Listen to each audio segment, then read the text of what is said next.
Hello guys, welcome back to 1 Minute IT Shot. In this video, I'll show you how to limit mobile data usage by the Apple Music app on your iPhone.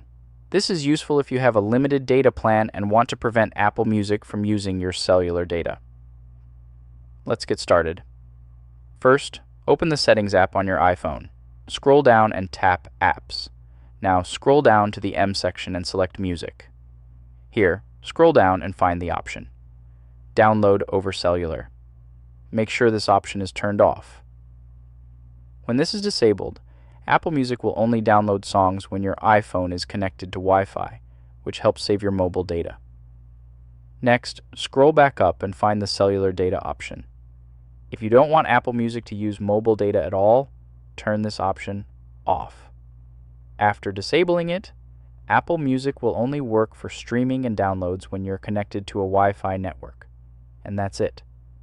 If this video helped you out, leave a like, subscribe to 1 Minute IT Shot, and I'll see you in the next one.